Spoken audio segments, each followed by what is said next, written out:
بارہ دیگر صلوات پڑھے محمد وعلی محمد۔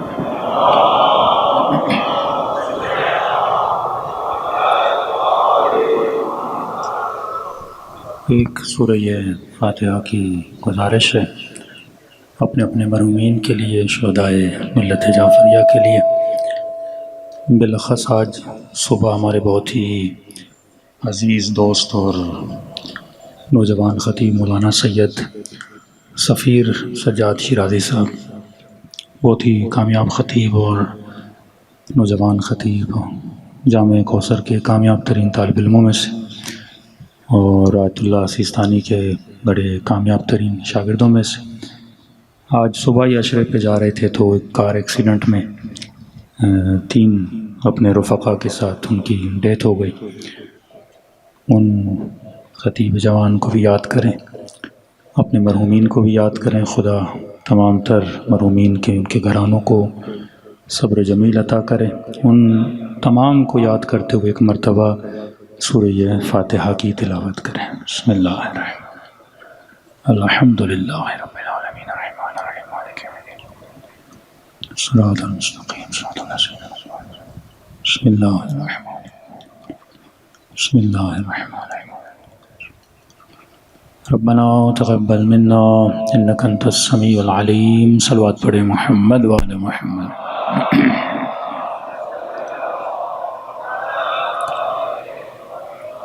بسم اللہ الرحمن الرحیم۔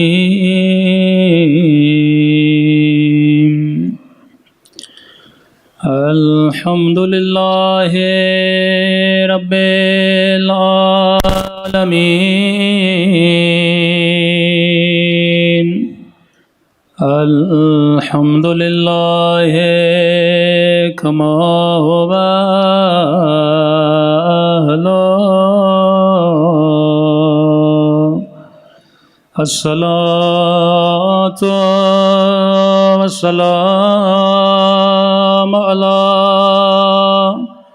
سید المرسلین وخاتم نبیین ابی القاسم محمد، اللہم صلی علی محمد وعلی آلہ الطیبین الطاہرین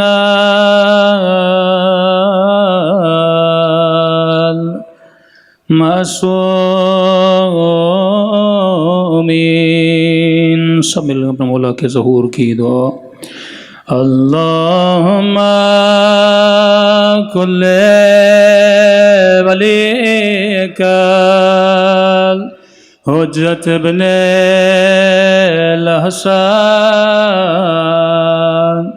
صلواتک علیہ وعلی آبائہ فی ہذہ الساعة وفی کل ولیاً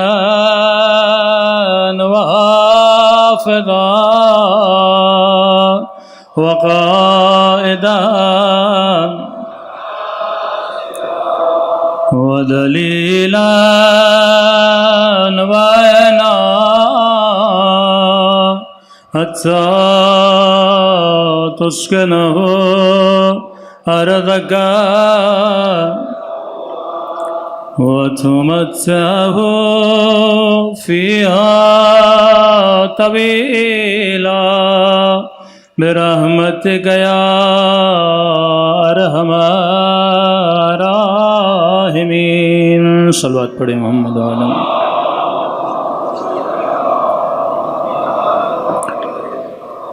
بسم اللہ الرحمن الرحیم۔ رب اشرح لی صدری ویسر لی امری واحلل عقدۃ من لسانی یفقہوا قولی۔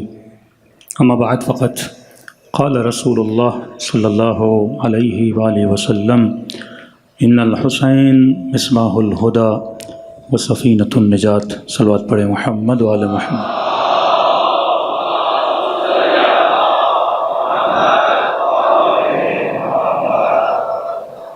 دعا ہے پروردگار عالم اس ماہ محرم میں ہم سب کی عبادتوں کو اپنی بارگاہ میں قبول فرمائے، اور جس مقصد عبادت، مقصد حیات کی خاطر اس فرش عزا پہ جمع ہوئے خدا ان مقاصد میں بھی ہم سب کو کامیابیاں، کامرانیاں نصیب فرما دے۔ آج تھوڑی مجلس لیٹ شروع ہوئی، لیکن انشاءاللہ کل سے تقریباً 8:45 بجے ہم بیٹھ جائیں گے، کیونکہ آگے بھی ایک مجلس ہوتی ہے۔ تو اگر ٹائم پہ آئیں گے تو مطالب اہل بیت سے استفادہ لیں گے، آپ کے لیے مجالس انشاءاللہ مفید واقع ہوں گی۔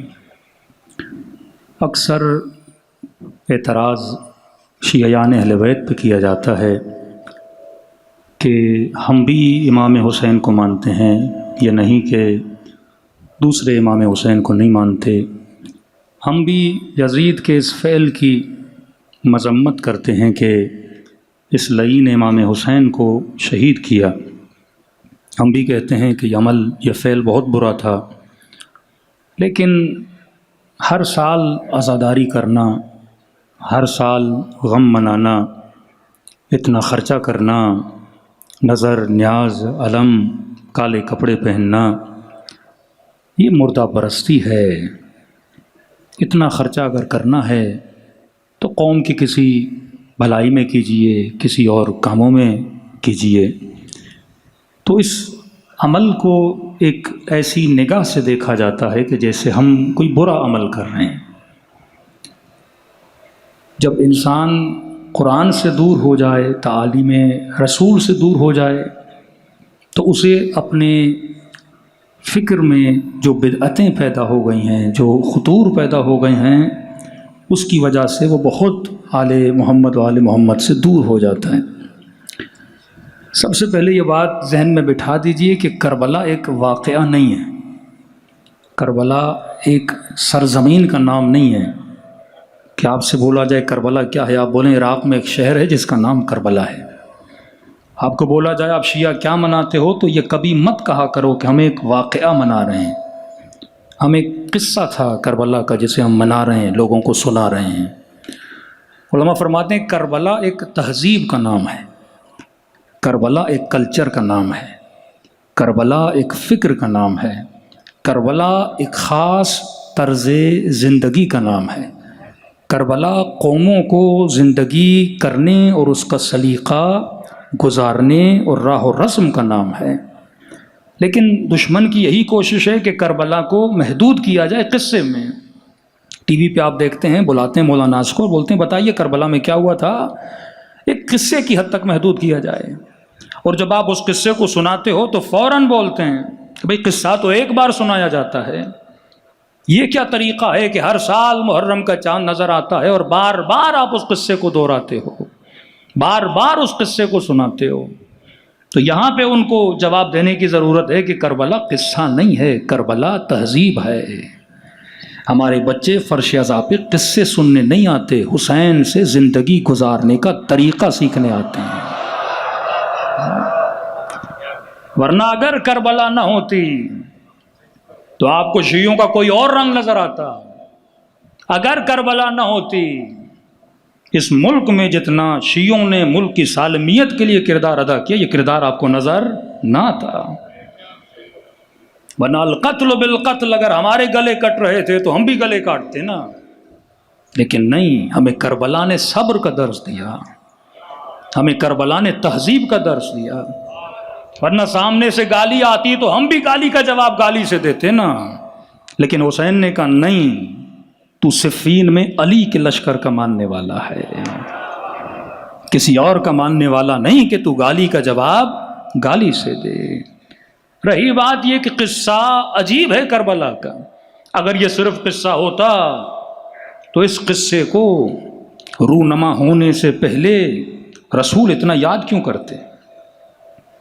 جس طرح آج ہر مسلمان کو پتا ہے حضرت مہدی کا ظہور ہوگا، ظہور ہوا نہیں، پر سب کو پتا ہے کہ حضرت مہدی آئیں گے، برملا پتا ہے، کسی سے حضرت مہدی کا آنا چھپا ہوا نہیں ہے، یعنی ایک واقعہ ہوا نہیں ہے، لیکن اس واقعے کے آنے کی پہلے سے ایسے خبر دی گئی ہے کہ آئیں گے، کس طرح نماز پڑھائیں گے، کہاں پہ ظہور کریں گے، کس شہر میں اپنی حکومت کی بنیاد رکھیں گے، سب کو پتا ہے۔ کوفے میں بنیاد ہوگی، کعبے کی دیوار پہ ٹیک لگا کے آواز دیں گے انا بقیت اللہ فی الارض، میں اللہ کی وہ باقی نشانی ہوں زمین خدا پر۔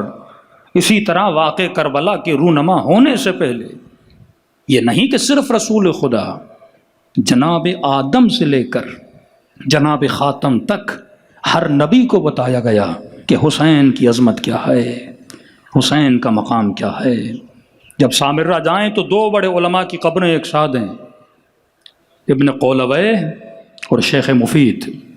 قولوے شیخ مفید کے استاد ہیں، ان کی کتاب ہے کامل الزیارات، 1000 سال پہلے یہ کتاب لکھی گئی ہے، جس کتاب میں وہ فضائل زیارت امام حسین بیان کرتے ہیں اور جناب آدم سے شروع کرتے ہیں، کیونکہ جتنے انبیاء کا نزول ہوا وہ سرزمین بابل، سرزمین فلسطین، سرزمین عراق، کیونکہ یہ بین النہرین، یہاں پہ اکثر انبیاء آئے، تبھی کہتے ہیں ہزاروں کی تعداد میں۔ صلوات پڑھے محمد و آل محمد۔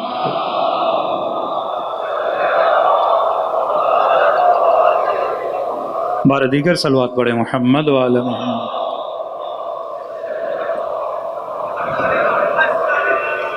بار دیگر صلوات پڑھے محمد و آل محمد۔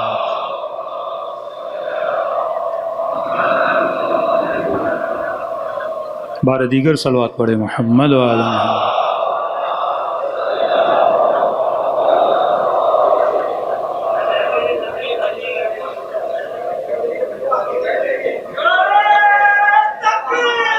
اللہ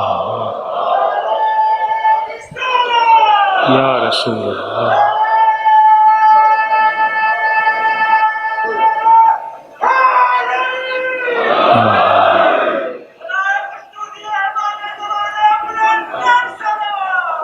اللہم صلی علی محمد۔ ان مومنین کی صحت کے لیے بار دیگر صلوات پڑھے محمد و آل محمد۔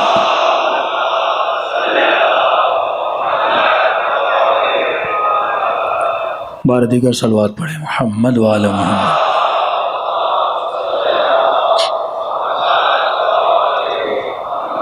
وجل فرجہم۔ تو کامل الزیارہ میں فرماتے ہیں بلندتر صلوات پڑھے محمد و آل محمد۔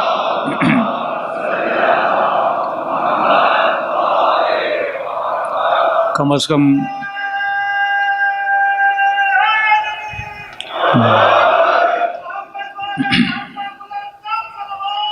اللہم صلی علی محمد۔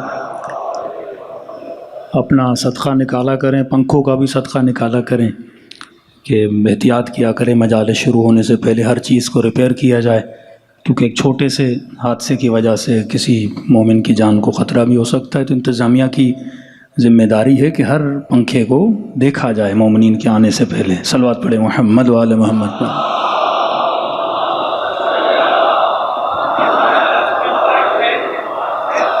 انشاءاللہ تمام مومنین کی صحت کے لیے صلوات پڑھے محمد و آل محمد۔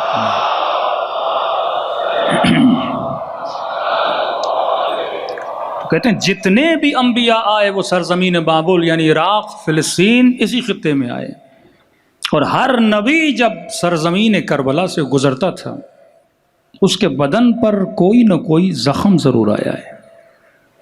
حضرت آدم گزرے، پاؤں لڑکھڑایا، سر پہ چوٹ آئی، خون جاری ہوا، فوراً خدا سے پوچھا پروردگارا کوئی خطا تو نہیں ہوئی؟ کہ آدم خطا نہیں ہوئی، اس سرزمین پر آخری نبی کے نواسے کے گلے کو کاٹا جائے گا۔ ہم نے چاہا کہ تیرا خون بھی اس سرزمین پہ گرے تاکہ تیرا بھی حسین کے خون کے ساتھ کوئی کنیکشن بنے۔ حضرت ابراہیم اس سرزمین پہ گرے، چوٹ آئی۔ انبیاء کو جب تکلیف آتی تھی خدا سے سوال کرتے تھے پروردگارا، کیونکہ تکلیف یا گناہ کی وجہ سے آتی ہے یا کسی بندے کے درجات کو بلند کرنے کے لیے آتی ہے، کہ خدایا کوئی گناہ کیا؟ کہ نہیں ابراہیم، اسی سرزمین پر محمد کے نواسے کو بڑی بے دردی سے مارا جائے گا۔ ہم نے چاہا کہ تیرا کوئی کنیکشن بنے۔ حضرت موسیٰ جب سرزمین کربلا سے گزرے، فرماتے ہیں حضرت موسیٰ کی جوتی پھٹ گئی، اور پھٹنے کے نتیجے میں سرزمین کربلا پہ کچھ کانٹے تھے، وہ کانٹے ان کے پاؤں میں گئے اور خون بہا۔ کہ خدایا کوئی خطا ہوئی، میرے پاؤں سے خون بہا۔ اللہ کی آواز آئی، موسیٰ تیرے پاؤں سے تھوڑا خون بہا ہے، اس سرزمین پر لاشوں کے اوپر گھوڑے دوڑائے جائیں گے، اس سرزمین پر نبی کی نواسیوں کو ننگے پاؤں چلایا جائے گا۔ یہی محرم کا مہینہ آنے والا تھا۔ ابن قولوی لکھتے ہیں کہ حضرت جناب زکریا، اللہ نے اولاد نہیں دی تھی، بڑے عرصے تک بے اولاد تھے، دعا کی خدایا مجھے اولاد دے۔ اس نتیجے میں خدا نے حضرت زکریا کو واقع کربلا پورا سنایا۔ لکھتے ہیں کہ جب پورا واقع کربلا سنا، 3 دن تک حضرت زکریا اپنے گھر سے نکلے نہیں، گویا روتے رہے، عزائے حسین مناتے رہے شہادت حسین سے پہلے۔ اس وقت فریاد کی، ربی اے میرے خدا، حبلی مجھے ایک بیٹا عطا کر، اور میں یہ چاہتا ہوں کہ جو غم تیرے نبی نے حسین کے جانے سے چکھا ہے وہ غم تو مجھے چکھا، میں بھی شریک غم ہونا چاہتا ہوں۔ تبھی 7 صفات ہیں حضرت یحییٰ میں اور امام حسین میں۔ جس طرح مولا حسین کا گلا وقت کے حاکم نے کاٹا، اسی طرح جناب یحییٰ کا گلا وقت کے بادشاہ نے کاٹا۔ جس طرح امام حسین کا سر تشت میں رکھ کے حاکم اپنے سامنے رکھ کے بیٹھا تھا، اسی طرح جناب یحییٰ کا سر کٹا ہوا سامنے رکھا تھا۔ تب جا کے حضرت زکریا کو احساس ہوا یہ یحییٰ ہے، یہاں پہ ایک سر کٹا ہے، کربلا میں 72 کے سروں کو کاٹا گیا۔ ابن عباس فرماتے ہیں، اور جناب ہرسما کہ مولا علی جنگ صفین سے واپس آ رہے تھے اور سرزمین کربلا سے گزرے، کہتے خاک کربلا کو اٹھا کے علی زار و قطع رونے لگے۔ ابن عباس نے کہا علی جیسا امام شجاع اس خاک اور مٹی کو دیکھ کے رو کیوں رہے ہیں؟ کہ ابن عباس تجھے نہیں پتا، اسی مٹی میں میرے بیٹے کا خون ملایا جائے گا۔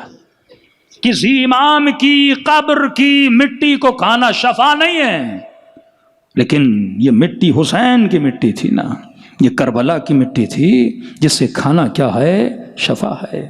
اور خود رسول خدا سے جب جناب سیدہ امام حسین کو لے کر آتی ہیں، اور جیسے رسول کی نگاہ مولا حسین کے چہرے پہ پڑتی ہے، فوراً آنکھوں سے آنسو بہنا شروع ہو جاتے ہیں۔ بی بی ام سلمہ کی روایت تو تمام کتب اہل سنت میں موجود ہے۔ اس وقت بھی فرماتی ہیں کہ بابا آپ رو کیوں رہے ہیں؟ فرماتی میری بیٹی یہ جو تیرا حسین ہے نا، یہ پیاسا کربلا میں مارا جائے گا، بے کفن کربلا میں مارا جائے گا، اس کے لاشے پہ گھوڑے دوڑائے جائیں گے، اس کے جوان 9 سال بیٹوں کو شہید کیا جائے گا۔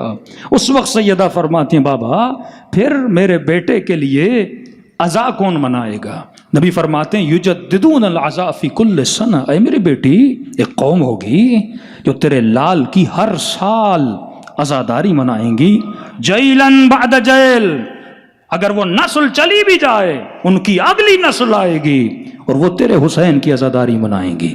گھبرانا نہیں، ان کے جوان تیرے حسین کے جوانوں پہ روئیں گے، ان کے بوڑھے تیرے حسین کے بوڑھوں پہ روئیں گے، ان کی بیٹیاں تیرے حسین کی بیٹیوں پہ روئیں گے۔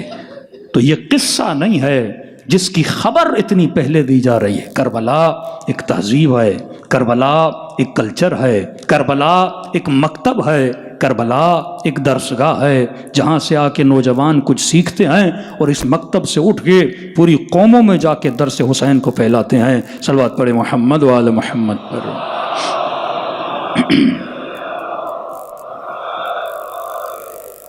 لیکن آئیے قرآن مجید کی 3 آیتیں، تاکہ کل نادان مسلمان اگر آپ کو یہ بولے کہ یہ قصہ ہے، چلیے قصہ بھی تھا لیکن ایک قصے کو بار بار سنانا گناہ ہے یا بدعت ہے، یہ تو ثابت کرو نا۔ ایک واقعے کو بار بار بتانا، کہ ایک بار بتاؤ حسین شہید ہو گئے، ہر سال بتاتے ہو کہ امام حسین شہید ہو گئے، اور ایسے بتاتے ہو جیسے کل حسین ابن علی کی شہادت ہوئی ہو۔ تو سورہ یہود کی آیت نمبر 120 جس میں پروردگار عالم اپنے نبی کو خطاب کرتے ہیں، اور وہ مسلمان جو امام حسین کے قصے کے نقل کرنے پر اعتراض کرتا ہے اسے یہ بات یاد رہنی چاہیے تقریباً قرآن میں 270 قصے اور کہانیاں ہیں، 100 آیتیں ہیں جس میں صرف جناب یوسف کا قصہ ہے، 700 آیتیں ہیں جس میں صرف بنی اسرائیل حضرت موسیٰ کا قصہ ہے، اور خدا بار بار اپنے حبیب کو یہ کہے کہ اے میرے حبیب پڑھ موسیٰ کا قصہ، پڑھ عیسیٰ کا قصہ، پڑھ ادریس کا قصہ، پڑھ یوسف کا قصہ۔ اللہ اتنے قصے کیوں پڑھا رہا ہے؟ اگر قصے کو ایک بار پڑھنا ہوتا تو اپنی تراویحوں میں بار بار یہ قصے کیوں پڑھتا ہے؟ اگر قصے کو ایک بار پڑھنا ہوتا پھر قرآن کے بار بار پڑھنے کا اتنا ثواب کیوں ہے؟ ہاں واقعاً جو اس کو قصہ سمجھتے ہیں وہ قرآن سے انہوں نے کل ہدایت لی تھی، آج ہدایت لے پاتے ہیں، لیکن جو قرآن کو اور اس کے قصوں کو عبرت کی نگاہ سے دیکھتے ہیں، وَأَتَبِرُوا يَا أُولِي الْأَلْبَابِ، صاحبان عقل کے لیے اس کتاب میں اللہ نے نشانیاں رکھی ہوئی ہیں۔ اب خدا خود بتاتا ہے کہ قصے بتانے کے فوائد 4 ہیں۔ اگر ہم کربلا کا قصہ بتاتے ہیں تو اس کا فائدہ ہے، فائدے کیا ہیں؟ پروردگار عالم بتا وَكُلًّا نَقُصُّ عَلَيْكَ مِنْ آيَاتِنَا مِنْ أَنْبَاءِ الرُّسُلِ، اے حبیب جب ہم تمہیں سناتے ہیں اپنے نبیوں اور اپنے رسولوں کے قصے کیوں سناتے ہیں؟ مَا نُثَبِّتُ بِهِ فُؤَادَكَ، پہلا فائدہ انبیاء کے قصص سنانے کا یہ ہے کہ ہم چاہتے ہیں کہ تمہارا دل کیا ہو جائے؟ مضبوط ہو جائے۔ اگر کربلا کا قصہ نہ ہوتا کسی مومن کا دل مضبوط نہ ہوتا، اگر کربلا کا قصہ نہ ہوتا، جب مائیں 4 جنازے اٹھا رہی تھیں ان کے دل کو مضبوطی ملی تو کربلا کے قصے سے ملی نا۔ اے حبیب دیکھ موسیٰ کے قصے کو، پیچھے جاتے ہیں تو فرعون تلواریں لے کے کھڑا ہے، آگے جاتے ہیں تو دریا اور سمندر ہے ڈوب کے مر جاتے ہیں، لیکن دیکھ ابراہیم کے دل کی مضبوطی کو کہ میں نے کس طرح ایمان توحید رکھنے والوں کے لیے سمندر کے لیے ایک ہموار راستہ بنا دیا اور ان کو بقا عطا کی۔ واللہ اگر امام حسین کا واقعہ نہ ہوتا، وہ مومنین جو 200 جنازے اٹھائیں، کون سی قوم ہے جن کی مسجدوں میں بم دھماکے ہوں؟ وہ کون سا فرقہ ہے جن کے جوانوں کو اتنا مارا گیا؟ وہ کون سا مذہب ہے جن کے جوانوں کو چھل نہیں کیا گیا؟ وہ کون سا مکتب ہے جن کے ڈاکٹرز، جن کے انجینئرز، جن کے لائرز کو مارا گیا؟ واقعی اگر کربلا کا قصہ ہم نہ سناتے، ان کے دلوں میں وہ مضبوطی پیدا نہ ہوتی۔ یہ تو ڈاکٹر اسرار کے جملے ہیں نا کہ صرف شیعہ مائیں ہیں جو اپنے بچوں کو 6 ماہ شیرخوار بچوں کو سینے سے لگا کے شاہ کی ٹینکوں کے سامنے کھڑی ہو گئیں۔ کہ اگر یہ ہمت ملی، اگر یہ جرت ملی تو واقع کربلا سے ملی۔ اگر کربلا میں علی اصغر کا واقعہ نہ ہوتا، اگر علی اکبر کی شہادت نہ ہوتی، اس ماں کے دل میں یہ مضبوطی کہاں سے آتی کہ بڑے فخر سے اپنے بیٹے کے جنازے کو اٹھاتی اور اپنی بیٹی کو کہتی کہ بیٹی رونا نہیں۔ کربلا میں جب حسین نے اکبر دیا اور ہم نے اس کی راہ میں بیٹا دیا تو بیٹی اس میں غم کی کوئی بات نہیں ہے۔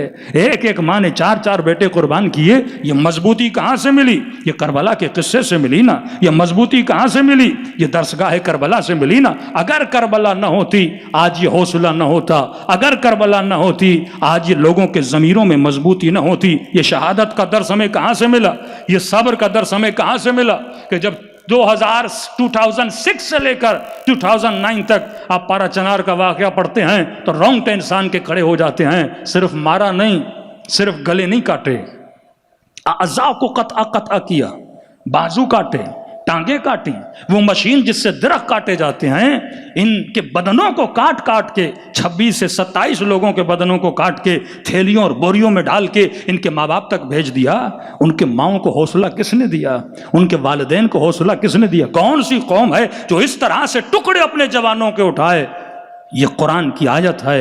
اے حبیب قصے اس لیے سناتے ہیں تاکہ تمہارے دل کو مضبوط کیا جائے۔ ہم اپنی قوم کو کربلا سناتے ہیں تاکہ شہادت کا جذبہ آئے، تاکہ صبر کا جذبہ آئے، تاکہ ان کے اندر تہذیب اور سلیقہ پیدا ہو کہ شہادت ایک قوم کی موت نہیں ہوتی بلکہ قوم کی حیات ہوتی ہے۔ صلوات پڑھے محمد و آل محمد پر۔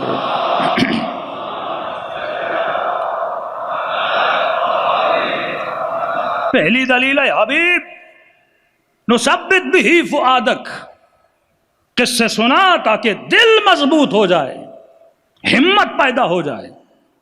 یوسف کا قصہ سنا، یہ کہانی نہیں، یہ ڈرامہ سیریل نہیں، تاکہ جوان سیکھے۔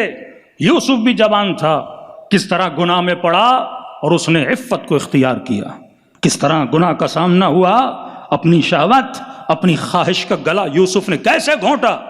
اس قصے سے عبرت لینی، کربلا مقام عبرت ہے۔ دوسرا فائدہ وَجَاءَكَ فِي هَذِهِ الْحَقِّ، اور یہ قصے سنانے میں پتہ چلتا ہے کہ کون حق پر ہے، کون باطل پر ہے۔ ہم نے اپنے بچوں کو سیدھی لائن دی ہے.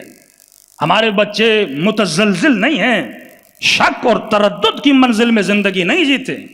ہماری لائن کلیئر ہے کہ کون حق پر ہے کون باطل پر ہے. ہم نے شک و شبہات پہ اپنی نسلوں کو نہیں رکھا. ہمیں پتا ہے کہ آل علی حق پر تھے اور مد مقابل والے باطل پر تھے. جب واقع کربلا بچہ سنتا ہے تو اسے پتا چلتا ہے کہ حسین حق پر تھے اور یزید باطل پر تھے. جب صفین سناتے ہیں تو دنیا جان لیتی ہے کہ علی حق پر تھے اور علی کے مقابلے میں آنے والا باطل پر تھا. ایک حق اور باطل کی پہچان کہ یزید کیا تھا، حسین کیا تھے، فرعون کیا تھا، نمرود کیا تھے، ابراہیم اور نمرود کا فرق کیا تھا، تاکہ دنیا کو پتا چلے حق پہ چلنے والوں کا معیار کیا ہے اور باطل پر چلنے والوں کا معیار کیا ہے. اور تیسری چیز وموعظہ، اے حبیب ہم سناتے ہیں تاکہ ان قصوں سے یہ لوگ نصیحت حاصل کریں. یہ قصے صرف سنانے کے لیے نہیں ہیں، یہ نصیحت کے لیے ہیں. اور چوتھی چیز وذکریٰ للمؤمنین، اور یہ قصے سنا کن کو؟ یہ مؤمنین کو سنا. ذکر حسین عبادت ہے، ذکر علی ابن ابی طالب عبادت ہے، ذکر انبیاء عبادت ہے. ان قصوں کے سننے سے، اس ذکر کو سننے سے انسان کے وجود میں رحمت اور برکت نازل ہوتی ہے. تبھی رسول خدا ممبر پر گئے اور بلند ترین آواز میں کہا کہ لوگوں صدقہ دو، صدقہ دو. اب یہ نہیں کہ نبی پہلی مرتبہ کہہ رہے تھے، بارہا کہہ چکے کہ صدقے کی فضیلت کیا ہے. تعجب سے سننے لگے یا رسول اللہ کوئی نئی بات کرنے والے ہیں. کہنے لگے یا رسول اللہ ہم سارے صدقہ دیتے. کہا نہیں، تو مال کا صدقہ دیتا ہے، اونٹوں کا، بکریوں کا، مرغیوں کے صدقے نکالتے ہو. آج میں ایک نئے صدقے کی بات کر رہا ہوں، صدقہ دو. یا رسول اللہ کس کا صدقہ دیں؟ کہ زبانوں کا صدقہ دو، دلوں کا صدقہ دو، فؤاد کا صدقہ دو.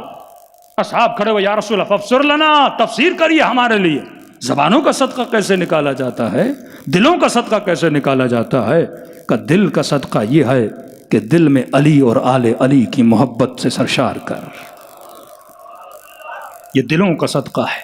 مجلسوں میں آ کر ہم دلوں کا صدقہ دیتے ہیں، حسین پہ گریہ کر کے آنکھوں کا صدقہ دیتے ہیں. کون سا مسلمان ہے جو دلوں کا صدقہ دیتا ہو؟ یہاں پہ آ کے محبت کا اظہار، عشق اہل بیت کا اظہار کر کے دلوں کا صدقہ. اور کہنے لگے یا رسول اللہ زبان کا صدقہ کیا ہے؟ کہ زبان کا صدقہ یہ ہے کہ اپنی زبانوں سے مجھ پر اور میری آل پر کثرت سے صلوات بھیجا کرو. صلوات پڑھیں محمد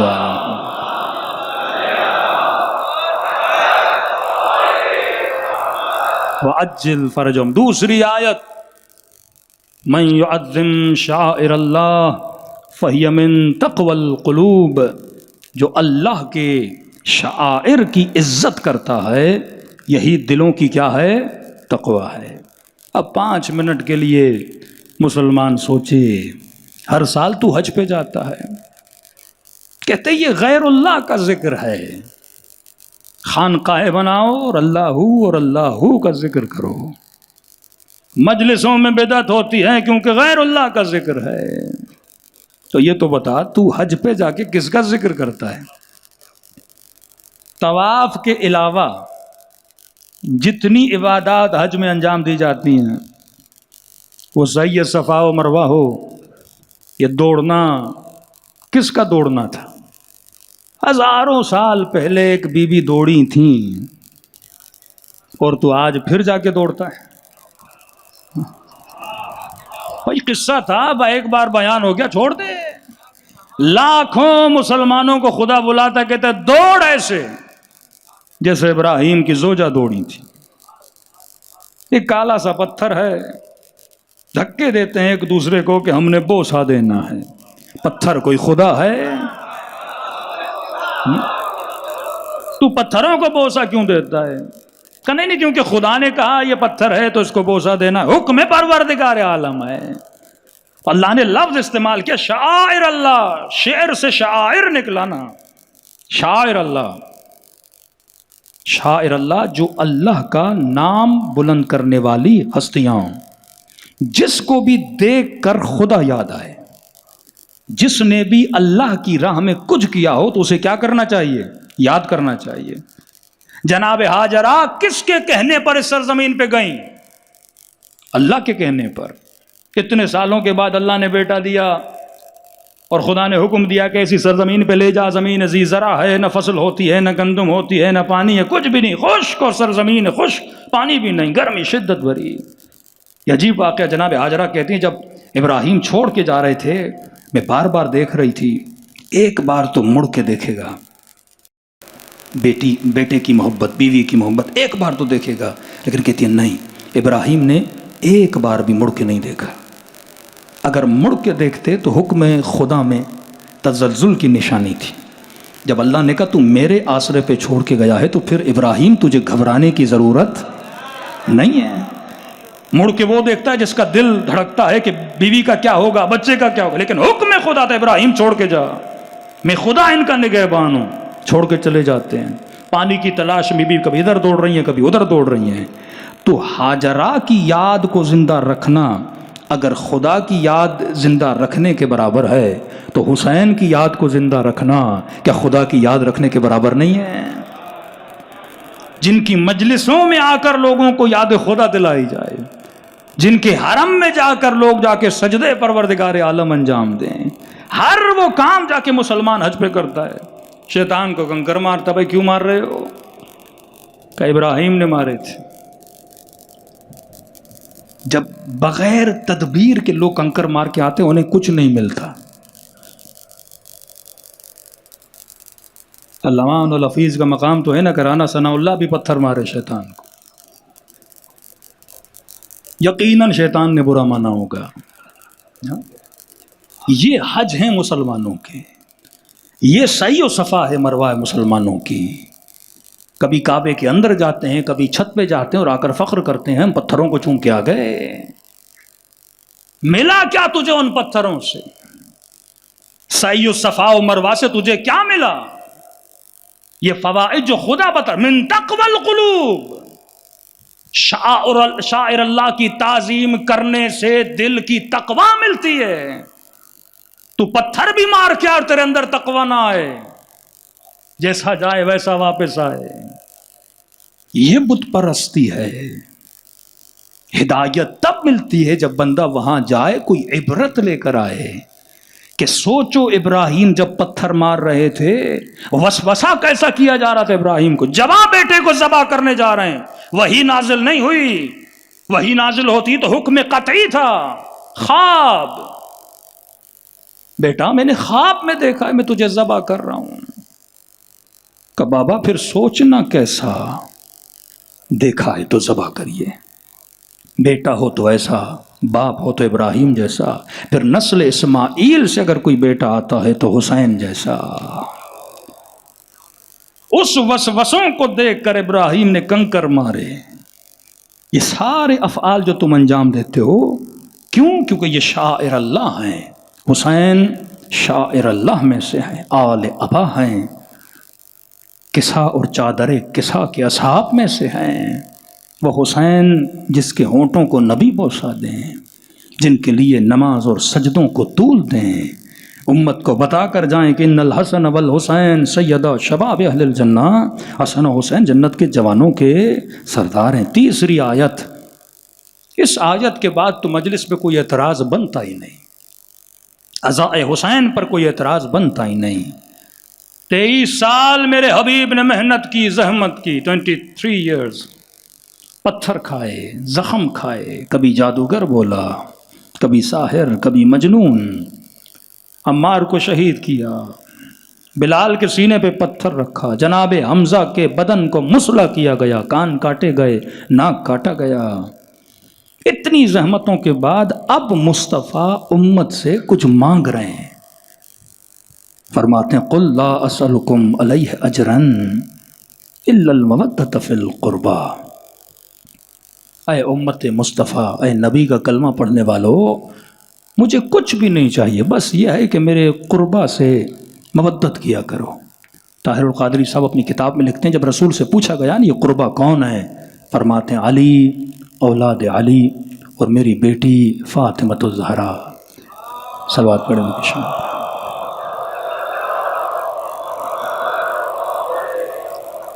وَعَجِّلْ فَرْجَهُمْ۔ اب صلہ کیا دیا امت نے نبی کی آل کو۔ ہمیشہ کہتا ہوں مجلسوں میں آیا کرو تو یہ مت بولا کرو مجلس میں جا رہے ہیں۔ کوئی مسلمان آفس میں پوچھے آپ شیعہ شام کو کہاں جاتے ہو تو بولو اجر رسالت کو ادا کرنے جاتے ہیں۔ جو نبی نے ہم سے مانگا ہے اسے ادا کرنے جاتے ہیں، جس سے محبت کی جاتی ہے۔ اور امام علی فرماتے ہیں کہ ہمارے شیعوں کی نشانی ہے یفرحون بفرحنا، ہماری خوشیوں میں خوش ہوتے ہیں، ہمارے غموں میں غمگین ہوتے ہیں۔ اور ابن قولوی لکھتے ہیں، امام حسین سے منقول کرتے، کہتے جب فرش اعظم لگتا ہے تو خود امام حسین علیہ الصلوۃ والسلام اپنے زائروں کو دیکھنے آتے ہیں اور دیکھتے ہیں کہ کون سا زائر میرے غم میں کتنا رو رہا ہے، اور فرماتے جب ان کی روتی ہوئی آنکھوں سے دیکھتے ہیں تو دعا کے لیے ہاتھوں کو بلند کرتے ہیں، خدا ان عزاداروں کی مغفرت فرما۔ اب تصور کریں جن کے لیے حسین دعا کریں، کیا ان کی مغفرت نہیں ہوگی؟ رسول خدا کے پاس اصحاب آئے، یا رسول اللہ ایک بندہ ہے مسجد میں نماز بھی پڑھنے آتا ہے، اصلی و اسرق، نماز بھی پڑھتا ہے اور چوری بھی کرتا ہے، اسے مسجد میں نہیں آنا۔ میں نے کہا خبردار، روکنا نہیں اسے۔ کہ یا رسول اللہ آج نماز پڑھ رہا ہے، دوپہر کو چوری کرتا ہے۔ فرمانی الصلاۃ تنہا عن الفحشاء والمنکر، نماز فحشاء سے بچاتی، منکر سے بچاتی۔ آج چوری کر رہا ہے لیکن روٹین کے ساتھ جب نماز پڑھنے آئے گا تو چوری چھوٹ جائے گی۔ نماز گناہوں کو دھوتی ہے، حمام ہے گناہوں کو دھونے کا۔ اہل بیت فرماتے ہیں مجلس حسین بھی اسی طرح ہے، بندہ جب مجلس میں آتا ہے تو کئی گناہ اس کے بدن سے جھڑ جاتے ہیں، کئی برائیاں اس کے بدن سے نکل جاتی ہیں۔ کربلا حمام ہے وجود انسانی کو دھونے کا۔ اتنے لوگ میں نے دیکھے کربلا جاتے ہیں، عادتیں بری ہوتی ہیں لیکن آتے ہیں عادتیں اچھی ہو جاتی ہیں۔ مرزا اسماعیل ایران کے بہت بڑے بزرگ شخصیت، انقلاب اسلامی سے پہلے، فرماتے میں محرم کے عشرے کروایا کرتا تھا۔ بڑے بڑے علماء، شیخ کافی، علامہ امینی، ان کی محفلوں میں مجلسوں میں خطاب کر چکے۔ فرماتے ہیں کہ ایک دن امام حسین کی مجلس کروا رہا تھا تو اچانک میں نے دیکھا دو جوان مجلس میں آئے اور مجمع کے بیچ میں آ کے بیٹھ گئے، لیکن ان جوانوں کے جو کپڑے تھے وہ عزا کے حساب سے مناسب نہیں تھے۔ ہر محفل کا ایک لباس ہوتا ہے، آپ سوئمنگ پول جاتے ہو اپنا لباس ہے، شادی پہ جاتے ہو اپنا لباس ہے، مجلس میں آتے ہو اپنا لباس ہے، آفس میں جاتے ہو ایک اپنی ڈریس ہے، رات کو سوتے ہو بستر پہ ایک اپنی ڈریس ہوتی ہے۔ یہ بھی تمیز اور ادب ہونا چاہیے کہ میں مجلس میں جا رہا ہوں، لباس کون سا پہن کر جاؤں، حلیہ کیسا بنا کر جاؤں۔ کہتے دونوں جوان مجلس میں آئے اور رنگ برنگی کپڑے پہنے ہوئے تھے، شوخ کپڑے، عزا سے مناسبت نہیں تھی، لیکن میں نے کہا مولا حسین کے عزادار ہیں، کیا روکنا۔ آئے اور بیچ مجلس میں آ کر بیٹھ گئے۔ اب مجلس سننے کا بھی ایک ادب ہے، خاموشی سے سنی جاتی ہے، ایسا نہیں بندہ مجلس میں موبائل سے لگا ہوا ہے آپس میں باتیں کر رہا ہے، بھائی یہ کرنا ہے تو باہر چلے جاؤ، یہ فرش عزا حسین ابن علی ہے۔ کہتا دونوں آئے بیٹھے اور آپس میں باتیں کرنے لگے، 20 منٹ مجلس میں بیٹھے اور پھر بیچ مجلس میں اٹھ کے چلے گئے۔ یہ بھی خلاف ادب مجلس ہے۔ اگر کسی مومن کو کوئی مسئلہ ہے، بار بار اٹھنا پڑتا ہے تو کہیں اور جا کے بیٹھے تاکہ مجلس کا نظم اور ضبط خراب نہ ہو۔ کہتا ہے مجھے اچھا نہیں لگا۔ میں نے کہا حسین کے عزادار ہیں، کوئی بات نہیں، یہ فرش عزا تہذیب سکھاتا ہے، یہ فرش عزا تربیت کرتا ہے۔ کہتے ہیں اگلے دن وہی دونوں جوان آئے، لیکن اب مشکی کالا لباس زیب تن کیا ہوا ہے، بڑے ادب سے آ کر مجلس میں بیٹھے، پورا 1-1.5 گھنٹہ مجلس سنی، ماتم کیا، ادب کے ساتھ مجلس سے باہر نکلنے لگے۔ میری نگاہیں ان دونوں جوانوں پہ رک گئی۔ مرزا اسماعیل کہتے ہیں میں آگے بڑھا اور میں نے کہا جوان ذرا عرض حیدر آؤ۔ کہ دونوں جوان آئے، کہ تم کل بھی آئے تھے؟ کہاں؟ کہ تیرے کل آنے میں اور آج آنے میں زمین و آسمان کا فرق ہے۔ جو حسین کے خیمے میں ایک بار چلا جائے نا، وہ زہیر بن کے باہر نکلتا ہے، نہ بنے تو آنے کا فائدہ کیا، تبدیل نہ ہو تو آنے کا فائدہ کیا۔ کہ جوان کل آئے، شوق لباس تھا، نہ ادب تھا نہ تمیز تھی، بیچ میں مجلس چھوڑ کے چلے گئے۔ آج بڑے ادب سے تمیز سے بیٹھے ہو مجلس حسین میں۔ کہ دونوں جوانوں کی آنکھوں میں آنسو آ گئے۔ کہ مرزا اسماعیل صاحب، جیسے کل آپ کی مجلس سے ہم دونوں نکلے، ہم آئے اس لیے تھے کیونکہ رات کا کھانا نہیں کھایا تھا، کسی نے کہا کہ اس مجلس میں نیاز ہے تو ہم آ گئے، اور جب بیٹھے اور 4-5 لوگوں سے پوچھا کہ نیاز ہے کہ نہیں، انہوں نے کہا نہیں مجلس میں نیاز تو نہیں، یہ چائے کی سبیل ہے۔ ہم نے کہا بیٹھنے کا فائدہ کیا، ہمیں بھوک لگی تھی۔ پھر بیچ مجلس سے اٹھ کے چلے گئے۔ کہ مرزا اسماعیل جب مجلس سے نکل رہے تھے تو جن لوگوں نے آپ کی چائے کی سبیل پی تھی، انہوں نے چائے کی پیالیاں گلی میں رکھ دی تھی، راستے میں کسی نے ادھر کسی نے ادھر، 6-7 پیالیاں پڑی ہوئی تھیں۔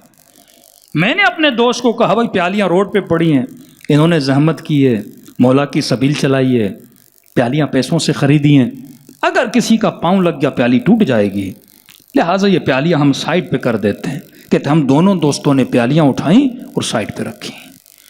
کہ گھر چلے گئے۔ رات کو ہم دونوں نے ایک ہی خواب دیکھا۔ کہتے مرزا اسماعیل خواب کے عالم میں ابا عبداللہ الحسین کی زیارت ہوئی، بالکل اسی طرح جس طرح ہم کل آئے تھے نا، وہی منظر تھا۔ کل جس طرح لوگ آ رہے تھے جا رہے تھے، وہ منظر ریپیٹ ہوا، لیکن ایک نئی چیز دیکھی کہ لوگ جب آ رہے تھے تو ابا عبداللہ الحسین اور ساتھ میں غازی عباس کھڑے تھے۔ عباس کے ہاتھ میں ایک ڈائری تھی اور قلم تھا، جو آ رہے تھے ان کے نام لکھ رہے تھے، جو رو رہے تھے ان کا نام لکھ رہے تھے، جو نیاز پکا رہے تھے ان کا نام لکھ رہے تھے، جو بلب لگا رہے تھے ان کا نام لکھ رہے تھے۔ عزاداری امام حسین میں جو کام کر رہا تھا، امام کہہ رہے تھے عباس ان سب کا نام لکھو جو میرے فرش کی خدمت کر رہے ہیں، خلوص سے کا سب کا لکھا۔ اور اسی عالم میں ہم نے دیکھا کہ ہم بیچ مجلس جب چھوڑ کے جا رہے تھے تو امام حسین نے فرمایا عباس سب کا لکھ لیا؟ کہ جی مولا لکھ لیا۔ کہ ان 2 جوانوں کا لکھا؟ تو کہا غازی نے کہا کہ مولا نہ ان میں ادب ہے، نہ پہننے کا سلیقہ ہے، نہ انہوں نے مجلس سنی ہے، نہ آپ کا ذکر سنا، لہٰذا میں نے ان کا نام نہیں لکھا۔ کہ باس تو نے دیکھا نہیں، انہوں نے 2 پیالیاں اٹھا کے کنارے پہ رکھی ہیں۔ مولا حسین اتنا بھی کاؤنٹ کرتے ہیں جو فرش عزا امام حسین پہ آتا ہے، ایک آنسوں تک وہ نہیں بھلاتے جو غم امام حسین میں بہایا جاتا ہے۔ تبھی میرے چھٹے ماں فرماتا ہے مومن ابھی ذاکر نے مصائب پڑھے نہیں، پڑھنا چاہتا ہے، تو رویا نہیں، رونا چاہتا ہے۔ فرمایا تم سب کے سروں کے پیچھے میری دادی زہرا کھڑی ہو جاتی، دعا کے لیے ہاتھوں کو بلند کرتی، اے خدا یہ میرے حسین کا عزادار ہے۔ واللہ زندگی کا پتہ نہیں لگتا کب کون سی گھڑی زندگی کی آخری گھڑی ہے۔ وہ بے وقوف لوگ ہوتے ہیں جو کہتے ہیں ہم بڑھاپے میں مریں گے۔ موت کا کوئی ٹائم ٹیبل نہیں ہوتا، موت جوان کو بھی آتی ہے، بوڑھے کو بھی آتی ہے۔ کل ہی بات ہوئی ہماری اپنے عزیز دوست سے، آج صبح ڈیتھ ہو گئی، کسی کو پتہ نہیں ہوتا۔ تبھی میرے چوتھے ماں فرماتے ہیں جب بھی ہمارے جد کی محفل میں آؤ یہ سوچ کے بیٹھا کرو یہ تیرے زندگی کی آخری مجلس ہے، ایسے رویا کرو جیسے بوڑھی ماں اپنے جوان کے لاشے پہ روتی ہے۔ رونا نہیں آتا تو رونے جیسی شکل بنایا کر۔ تجھے نہیں پتا ہماری اماں زہرا کو کتنی ٹھنڈک پہنچتی ہے جب اپنے حسین کے چاہنے والے کو دیکھتی ہیں۔ کل کوشش کریے گا ٹائم پہ تاکہ آرائے زیادہ بیان کر سکیں۔ خدا آپ سب کو کربلا کی زیارت نصیب کرے، خدا آپ سب کو ذریعہ حسین کی زیارت نصیب کرے، خدا آپ سب کو وہ مقام دکھائے جو مقتل حسین کا مقام ہے، جہاں پہ میرے آقا کا گلا کاٹا گیا۔ امام ہادی جب بیمار ہوتے تھے اپنے صحابی کو پیسے دیتے تھے، کہتے تھے کربلا جا۔ کربلا جاتا تھا، مولا کیوں جاؤں؟ کہتے تھے میرے جد حسین کی قبر کی زیارت کر اور اس کے روزے کے نیچے مجھ امام کے لیے شفا کی دعا کر۔ کہ مولا آپ امام ہیں؟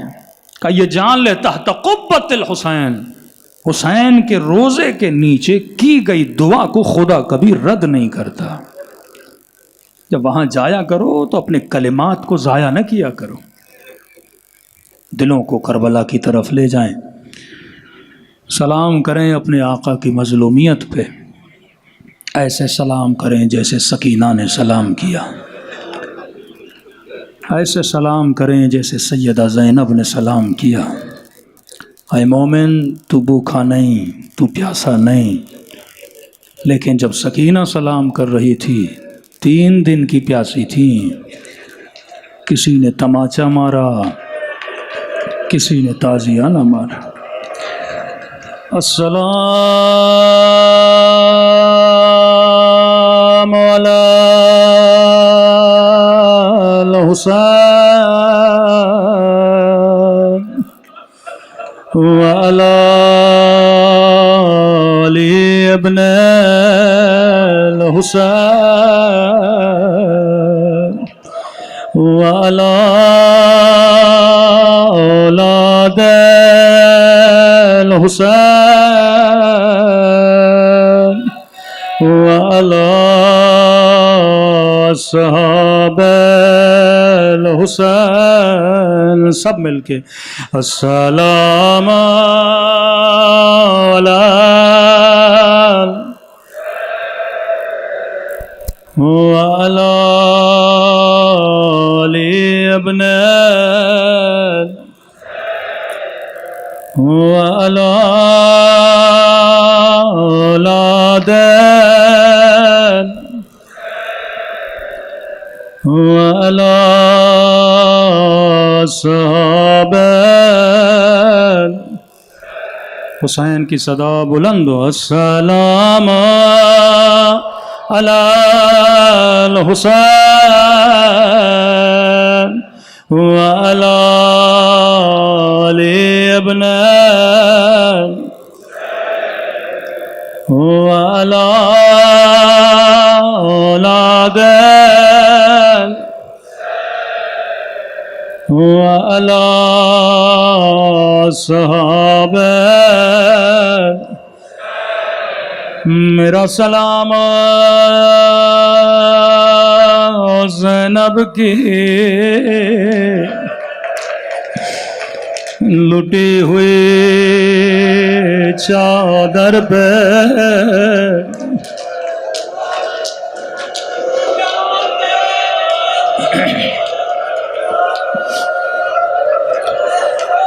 میرا سلام سکینہ کی یتیمی پہ، میرا سلام رباب کی اجڑی ہوئی گودی پہ،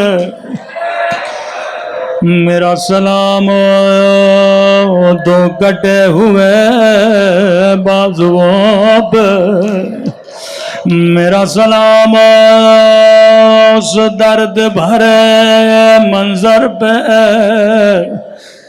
جب بہن کی نگاہ بھائی کی پامال لاش پہ پڑے۔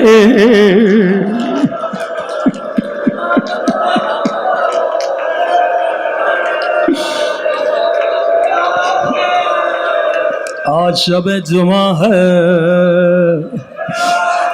مخصوص ہے زیارت امام حسین کے لیے۔ اللہ جانے آج کون کون کربلا میں موجود ہوگا، یقیناً میرے امام زمانہ موجود ہوں گے۔ اللہ جانے کس کس منظر کو دیکھ کے رو رہے ہوں گے۔ تبھی فرمائے مومن، جب بھی میرے ظہور کے لیے دعا کیا کرو، خدا کو میری پھپھی زینب کا واسطہ دیا کرو، اللہ یہ واسطہ کبھی رد نہیں کرتا۔ میرا سلام اس درد بھرے منظر پہ جب بہن کی نگاہ باما لاش پہ پڑ گئے، نگاہوں کو آسمان کی طرف بلند کیا، رو کے کہنے لگی میرے اللہ میرا حسین اس قابل تو نہ تھا کہ اس کے بدن پہ گھوڑے دوڑو اس کے بدن سے لباس اتارا جائے۔ میرے اللہ اما زہرا نے چکیا پیس پیس کے بالا تھا، اللہ جانے جب بہن منظر نہ دیکھ پائے، 4 سالہ بچی نے یہ منظر کیسے دیکھا ہوگا۔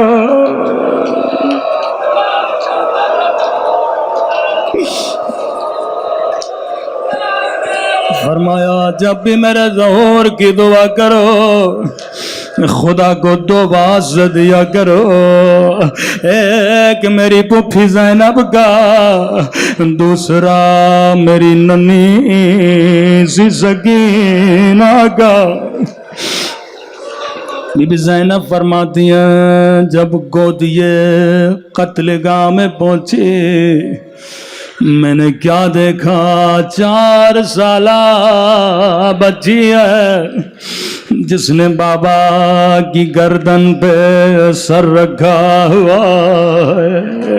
میں نے سکینہ کو اٹھانا چاہا، کٹی ہوئی گردن سے آواز آئے ٹھہر جا زینب، ٹھہر جا زینب، میری تھکی ہوئی بچی، میری پیاسی بچی۔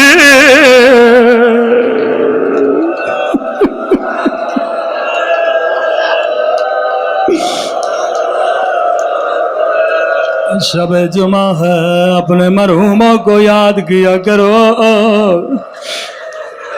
فرمایا جب بچی ہوش میں آئے پہلا سوال کیا سکینہ بدن 2 چیزوں سے پہچانا جاتا ہے، بدن یا سر سے پہچانا جاتا ہے، بدن یا لباس سے پہچانا جاتا ہے۔ سکینہ بابا کے بدن پہ سر نہیں تھا، بابا کے بدن پہ لباس نہیں تھا۔ سکینہ تو نے بابا کو کیسے پہچانا؟ رو کے کہنے لگی پھوپھی اماں میں نے بابا کو بڑا ڈھونڈا لیکن کہیں مجھے بابا نظر نہیں آئے۔ ایک مرتبہ کٹی ہوئی گردن سے آواز آئے الہیہ الہیہ، او میری یتیم بچی، او میری پیاسی بچی، بابا کے قریب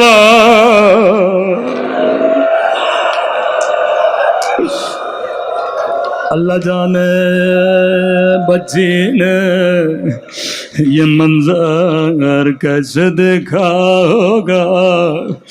اے خدا تجھے سکینہ کی یتیمی کا واسطہ امام زمانہ کا ظہور فرما دے، ہمارے مرحومین کے درجات کو بلند فرما، ہمارے مولا اور آقا امام زمانہ کی زیارت ہم سب کو نصیب فرما، قبر و قیامت میں شفاعت حسین نصیب فرما، ہم سب کو زیارت قبر امام حسین نصیب فرما، ہم سب کو عاقبت بخیر نصیب فرما، مومنین کے جان مال عزت و ناموس کی حفاظت فرما۔ ربنا تقبل منا انك انت السميع الدعاء۔